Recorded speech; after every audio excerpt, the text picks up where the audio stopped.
और भाई लोग क्या हाल चाल है, कैसे हो तुम लोग? बढ़िया एकदम। तो यार आज हम लोग पढ़ने वाले हैं द 100 ड्रेसेस का पार्ट 2। ठीक है, पार्ट 1 यार ऑलरेडी मेरे चैनल पे अपलोड हो चुकी है। अगर तुमने अभी तक नहीं देखा तो यार मैं तुम्हें रिकमेंड करूंगा कि सबसे पहले तुम पार्ट 1 देखो, तभी जाकर तुम्हें ये पार्ट 2 समझ में आएगा, वरना घंटा तुम्हें कुछ समझ में नहीं आएगा, समझे? तो जाओ और जाकर पार्ट 1 देखो, लिंक तुम्हें यार डिस्क्रिप्शन में या फिर यहाँ पर आई बटन पर मिल जाएगी। जाओ पहले वो देख के आओ। और यार जिन लोगों ने देख लिया है उन्हें मैं थोड़ा सा समराइज करना चाहूंगा कि पार्ट 1 में क्या हुआ था। पार्ट 1 में यार वांडा जो थी यार उसका सब मजाक उड़ाते थे, उसके नाम का सब मजाक उड़ाते थे। ठीक है, क्योंकि यार वो अच्छी भी नहीं दिखती थी और उसका नाम जैसा अजीब सा था, क्योंकि वो पोलैंड से आई थी, पॉलिश कल्चर की थी, इसलिए उसके नाम का थोड़ा सा मजाक उड़ता था। और लास्ट में जाते जाते यार एक ड्राइंग कंपटीशन हुआ था जिसमें यार वांडा जीत गई थी, जिसका सब मजाक उड़ाते थे यार वही लड़की जीत गई थी। पैगी और मैडी यार 2 लड़की भी थी। ठीक है, तुम्हें याद आ रहा होगा कुछ यार। वो ड्राइंग कंपटीशन तो जीत गई थी लेकिन वो मेडल नहीं ले पाई थी, क्योंकि यार वो 2-3 दिन से स्कूल नहीं आ रही थी, छुट्टी पे चल रही थी, इसलिए वो मेडल नहीं ले पाती है। और इधर यार क्लास के बाकी बच्चे यार शोर मचा रहे थे, सीटी बजा रहे थे, ताली थपथपा रहे थे। ठीक है, क्योंकि यार वांडा जो है ना वो कंपटीशन जीत चुकी थी और उसके सारे ड्रेस, जो भी 100 ड्रेस उसने बनाए थे यार, वो सभी एक लाइन से स्कूल में टंगे हुए थे। तो यार अब मैं इसके आगे की कहानी तुम्हें बताता हूं। तो सारे बच्चे यार इधर शोर मचा रहे होते हैं, तभी यार प्रिंसिपल ऑफिस से मॉनिटर जो है वो एक लेटर लेके आता है और मिस मैसन को वो लेटर देता है। मिस मैसन जो होती है यार उस लेटर को पढ़ती है, 3-4 बार पढ़ती है, केयरफुली वो चीज़ 3-4 बार पढ़ लेती है उसको। ठीक है, और फिर ताली बजाती है, ताली बजाकर सारे बच्चे को साइलेंट करती है कि सभी बच्चे जो है वो शांत बैठ जाएं। ठीक है, अपने अपने जगह पे जाएं और शांत बैठ जाएं। तो भाई सारे बच्चे एकदम शांत जाकर बैठ जाते हैं, बिल्कुल भी शोर शराबा नहीं हो रहा होता है, सारे बच्चे यार एकदम शांत से बैठ जाते हैं।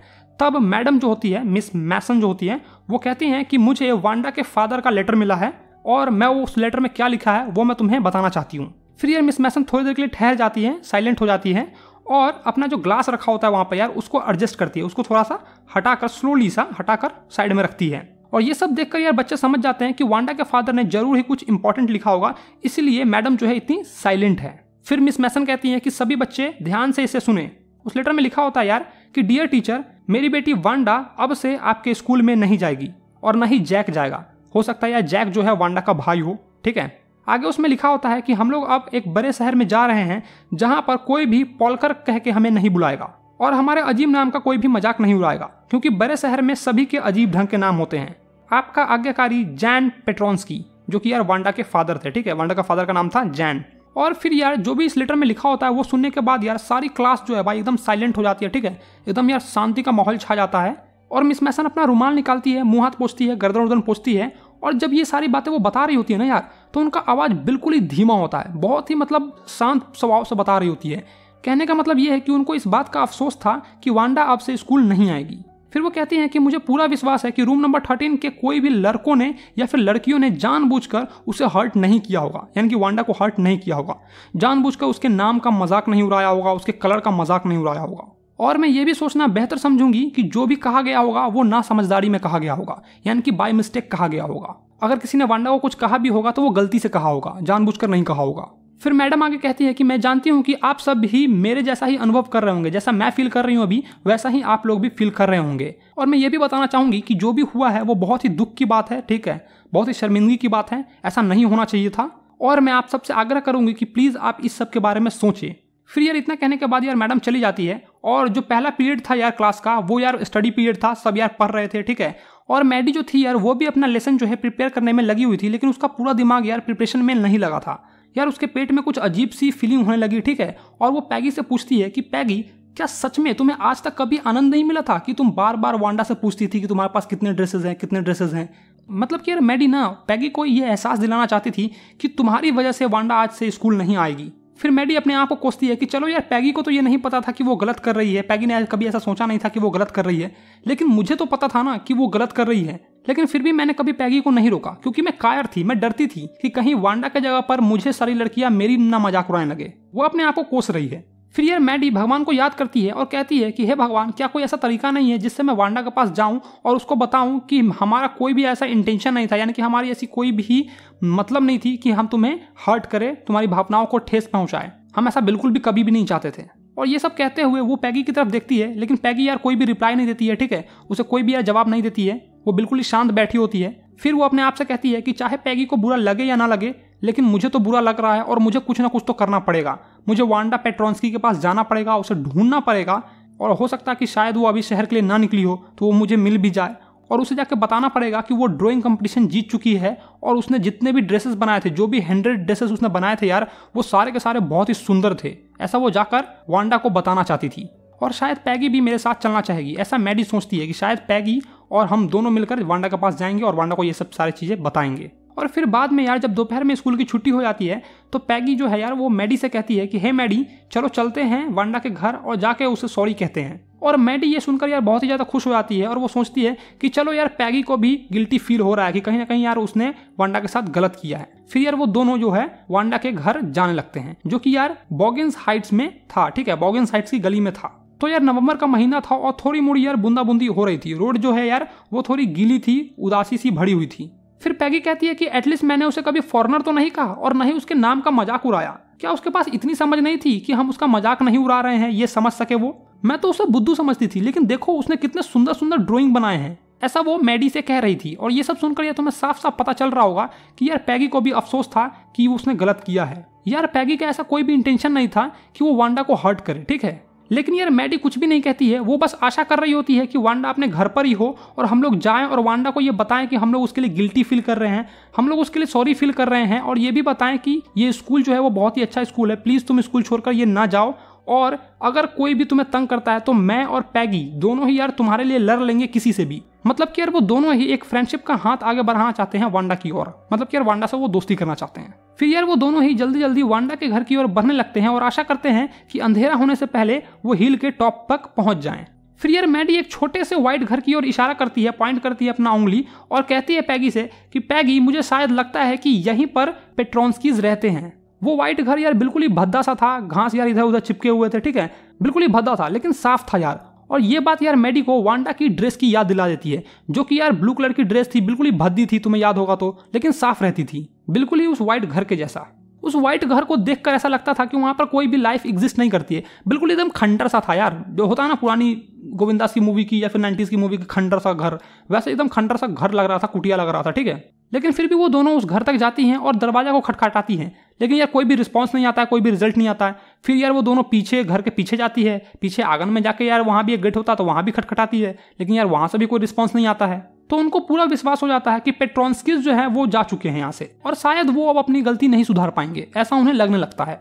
फिर पैगी कहती है चलो जो भी हुआ ठीक ही हुआ, अब वो चली गई है तो हम क्या ही कर सकते हैं। और फिर वो कहती है कि शायद जब मैं वांडा से उसके ड्रेस के बारे में पूछ रही थी तो शायद यार उसे आइडिया आ रहा होगा, नए नए ड्रेसेस के आइडिया आ रहे होंगे जो कि वो ड्राइंग में बनाएगी, और शायद इसी वजह से वो ड्राइंग कंपटीशन भी जीती है।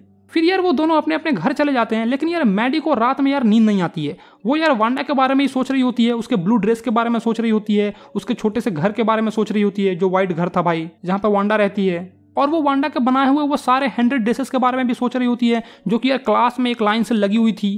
फिर यार मैडी बिस्तर पे उठकर बैठ जाती है और अपने फोरहेड को, यानी कि अपने कपार को यार, जो सर था यार उसका हेड जो, उसको हाथ से दबाती है, टाइटली दबाती है और घंटों भर यार कुछ कुछ सोचती रहती है। और आखिरकार वो एक इंपॉर्टेंट कंक्लूजन पे जाती है, एक इंपॉर्टेंट डिसीजन लेती है। वो ये डिसीजन लेती है कि चाहे कुछ भी हो जाए, अब मैं किसी भी लड़की के साथ बुरा नहीं करूंगी, और जो लोग इसका बुरा करेंगे, यानी कि जो लोग बाकी लड़कियों का मजाक उड़ाएंगे या फिर वांडा जैसी लड़कियों का मजाक उड़ाएंगे, उसके अपोज में होगी, ठीक है, उसके अगेंस्ट में खड़ी हो जाएगी, उसको बताएगी कि तुम गलत कर रहे हो, ऐसा बिल्कुल भी मत करो, चाहे कुछ भी हो जाए। अब वो किसी दूसरे लड़की के साथ गलत नहीं होने देगी, इवन यार उसकी और पैगी की दोस्ती ही क्यों न टूट जाए। वो वांडा के साथ हुई गलती और अत्याचार को तो सुधार नहीं सकती है, लेकिन वो आगे से किसी लड़की को भी दुख नहीं करेगी और ना ही दुख होने देगी।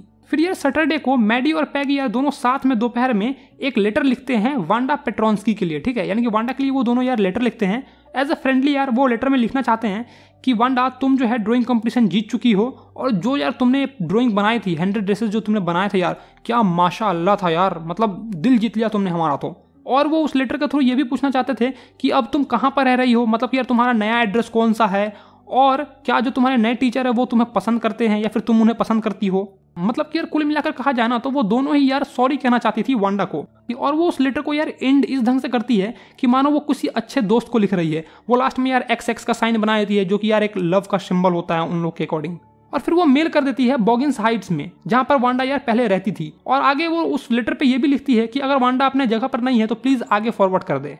फिर यार बहुत सारे दिन बीत जाते हैं, लेकिन यार उस लेटर का कोई भी जवाब नहीं आता है। लेकिन हाँ यार ये भी था कि वो लेटर भी वापस नहीं आता है। इसका मतलब ये था कि वांडा के पास वो लेटर पहुंच चुका है। अगर नहीं पहुंचा होता तो पोस्टमैन यार वो लेटर वापस लेके आ जाता पैगी और मैडी के पास। फिर वो दोनों सोचते हैं कि शायद वांडा हमें रिप्लाई नहीं देना चाहती होगी क्योंकि यार वो हर्ट होगी या फिर गुस्सा होगी हमसे, इसलिए वो हमारा लेटर का जवाब नहीं देना चाहती है। और हम उसे ब्लेम भी नहीं कर सकते इसके लिए कि तुम क्यों नहीं जवाब दे रही हो, हमने ऐसा काम ही किया है, हमने उसे तंग किया, उसे हर्ट किया है, ऐसा वो दोनों अपने दिमाग में सोच रही होती है। फिर यार हफ्ते बीत जाते हैं लेकिन फिर भी यार वांडा का जवाब नहीं आता है। पैगी जो है यार धीरे धीरे वांडा को भूलने लगती है, वो सारा जो खेल हुआ था यार वो सब यार धीरे धीरे वो भूलने लगती है। और मैडी भी यार धीरे धीरे रात में अच्छी नींद लेने लगती है।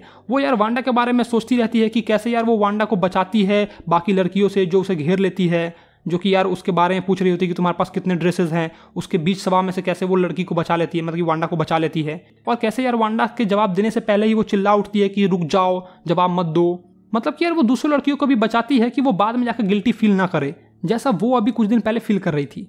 फिर यार देखते ही देखते क्रिसमस का टाइम आ जाता है। हर जगह यार ग्राउंड पे बर्फ गिरे होते हैं, क्रिसमस बेल और छोटे छोटे ट्रीज जो होते हैं वो सजे होते हैं, स्कूल में क्लासरूम में सजे होते हैं। और यार हॉलीडे से पहले यार लास्ट डे होता है स्कूल का, क्योंकि यार अमेरिका वगैरह में क्रिसमस को यार बहुत ही बड़ा पर्व माना जाता है। उसके बाद यार छुट्टियां दी जाती है स्कूल में, ठीक है। फिर यार टीचर मिस मैसन आती है और सारे बच्चों को एक लेटर दिखाती है जो कि यार वो सुबह सुबह रिसीव करती है, ठीक है। वो सारे बच्चों से कहती है तुम्हें याद है वांडा पेंट्रोंस्की नाम की एक लड़की हमारे स्कूल में पढ़ती थी, वही गॉड गिफ्टेड गर्ल जिसने ड्राइंग कंपटीशन जीता था, जो 100 ड्रेसेस उसने बनाए थे, उसने मुझे ये लेटर लिखा है। लेटर को दिखाते हुए कहती है वो, और मैं ये जानकर बहुत ही ज्यादा खुश हूँ कि अब वो कहाँ रहती है, क्योंकि अब मैं उसे मेडल भेज सकती हूँ, क्योंकि यार वांडा मेडल नहीं ले पाती है, वो एब्सेंट रहती है, याद आया तुम्हें। तो ये वो बोलती है। फिर आगे वो बोलती है कि चलो मैं तुम्हें ये लेटर पढ़ के सुनाना जा रही हूँ, ध्यान से सुनना। और सारा क्लास यार चुपचाप बैठ जाता है और उनके मन में यार उत्सुकता होती है कि लेटर में क्या लिखा है वो जानने की उत्सुकता होती है। खासकर यार पैगी और मैडी को उत्सुकता होती है।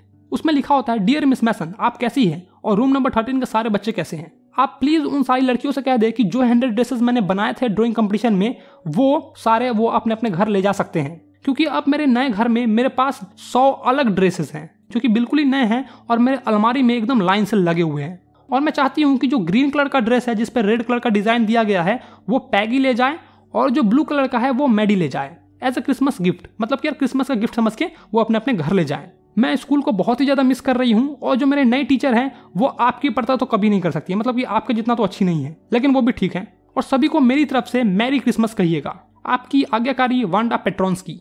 फिर पैगी और मैडी स्कूल के बाद अपने अपने घर जाने लगते हैं और जो ड्राइंग यार वांडा का था वो बहुत ही केयरफुली उसे संभाल कर रखते हैं। जो ड्राइंग यार वांडा ने उसे दिया था as a gift, Christmas gift, उसे वो बहुत ही संभाल कर ले जा रहे होते हैं अपने घर, ठीक है। और रास्ते में वो देखते हैं कि ग्रोसरी स्टोर के बाहर सैकड़ों क्रिसमस ट्रीज लगे हुई हैं, उसकी विंडोज पे स्क्रेचेस लगे हुए हैं, पिपरामेंट कैडी लगी हुई है और चमकदार जो है पारदर्शी कागज भी सजे हुए हैं। मतलब कि यार पूरा क्रिसमस का माहौल था, तो पूरा शहर जो है यार वो चमक रहा था एकदम, जैसा कि यार कुछ दिन पहले हमारा शहर चमक रहा था जब दीपावली और छठ आई थी। तो यार बिल्कुल यार उसी ढंग का पूरा शहर चमक रहा था। अलग अलग कलर से यार बर्फ को रिफ्लेक्ट किया जा रहा था। कुल मिलाकर यार पूरा शहर जो है साफ सुथरा था और चमक रहा था। फिर पैगी चिल्लाकर कहती है कि शायद वांडा हमें पसंद करती थी और हमारा जो लेटर है वो वांडा तक पहुंच चुका था, इसीलिए उसने ये लेटर लिखा है और शायद वो इसका तरीका था हमें जवाब देने का कि हाँ सब चीज ठीक है। मतलब कि वो कहना चाहती है कि मिस मैसन को जो लेटर मिला था वो हमारे लिए ही लेटर था। फिर मैडी सैडली कहती है आई होप सो। वो यार अब भी सैड फील कर रही थी क्योंकि वो जानती थी कि अब वो वांडा से कभी नहीं मिल पाएगी और उनके बीच की जो दूरियां है वो कभी भी मिटा नहीं पाएगी। मतलब कि यार जो भी उनके बीच में गिले शिकवे हैं यार उनको वो दूर नहीं कर पाएगी, पर्सनली जाकर सॉरी नहीं कह पाएगी, इसलिए वो अब भी सैड फील कर रही थी। फिर यार मैडी अपने घर चली जाती है और वांडा की तस्वीर को, यानी कि वांडा की जो पेंटिंग थी यार वो अपने रूम में, यानी कि मैडी अपने रूम में, बेडरूम में यार लगा लेती है, ठीक है, दीवार पे चिपका लेती है। और वांडा की जो पेंटिंग थी यार उसके कलर से यार मैडी का पूरा रूम यार जगमग जगमग हो जाता है, मतलब यार पूरा एकदम लाइव हो जाता है, लगता है कि हाँ यार कुछ तो लगा दिया। फिर मैडी अपने बेड पर बैठ जाती है और उस ड्राइंग को यार बहुत ही गौर से देखने लगती है और फिर सोचती है कि मैंने वांडा को कुछ नहीं कहा, लेकिन फिर भी मैं पैगी के साथ थी जब पैगी जो है वांडा को कुछ बोल रही थी, मतलब उसके 100 ड्रेसेस के बारे में बार बार पूछ रही थी। लेकिन देखो वांडा कितनी अच्छी लड़की थी, उसने हमारे लिए क्या किया, ऐसा वो सोचती है। यार वांडा ने जो ड्रेस बनाई थी ना वो इतनी चमकीली थी कि कभी भी यार मैडी की नजर उसके फेस पे नहीं गई थी। जो वांडा ने बनाया था उसका फेस पे कभी नहीं गया था, बस ड्रेस पर उसकी नजर जाती थी। तो कभी भी यार उसके फेस पर और हेड पर यार मैडी की नजर नहीं गई थी। लेकिन जब मैडी बड़े गौर से उस फेस को देखती है तो रियलाइज करती है कि वो तो उसी की पिक्चर थी। दरअसल यार वो मैडी की ही पिक्चर थी, वो एग्जैक्टली मैडी की तरह दिख रही थी। तो ये देखकर यार मैडी बहुत ही ज्यादा खुश हो जाती है और दौड़ कर पैगी के पास जाती है और पैगी से कहती है कि मुझे तो अपना पिक्चर देखने दे जो वांडा ने तुझे दिया है। तो पैगी कहती है क्या हुआ, कोई दिक्कत है क्या। फिर मैडी कहती है ये सब बातें छोड़, अभी तू मुझे जल्दी से दिखा कि तेरा पिक्चर कहाँ पे है। वो पिक्चर यार पैगी के बेड पर उल्टी करके रखी होती है। तो मैडी जो है वो धीरे से उसे उठाती है और देखती है और कहती है ये देख, इसमें तेरा पिक्चर बनाया हुआ है। फिर पैगी कहती है हाँ यार इसमें तो मेरा ही पिक्चर बनाया हुआ है, ये तो बिल्कुल मेरे जैसा हूबहू दिख रही है। और फिर पैगी खुश होकर मैडी से कहती है कि मैंने तुझे क्या कहा था कि वांडा जो है हमें बहुत लाइक करती है। तो मैडी को भी इस बात से एग्री होना पड़ा कि हाँ यार वांडा सचमुच में हमसे बहुत ही ज़्यादा लव करती थी, बहुत ही ज़्यादा मतलब हम लोग को लाइक करती थी। और फिर यार मैडी के आंखों में यार हर बार आंसू आ जाते हैं जब भी वो वांडा के बारे में सोचती है। जब वो सोचती है कि वांडा यार अकेले स्कूल के ग्राउंड में खड़ी है और सारी लड़कियां यार उस पर हंस रही है। जब वो थोड़ी सी आगे चली जाती है यह कह के कि मेरे पास 100 ड्रेसेस है और सारे मेरे अलमारी में एक लाइन से लगे हुए हैं, तो सारी लड़कियां उसका मजाक उड़ाती है। ये सब यार सोचकर मैडी की आंखों में यार हर बार आंसू आ जाता है। और यार यहीं पर तुम्हारा ये चैप्टर भी खत्म हो जाता है। तो मतलब यार इन दोनों ही चैप्टर से यार तुम्हें ये सीखने को मिला है ना कि कभी भी तुम यार अपने दोस्तों को या फिर किसी ऐसे लड़के या लड़कियों को हर्ट नहीं करो, ठीक है, वरना बाद में यार तुम्हें बहुत ज़्यादा पछताना पड़ेगा।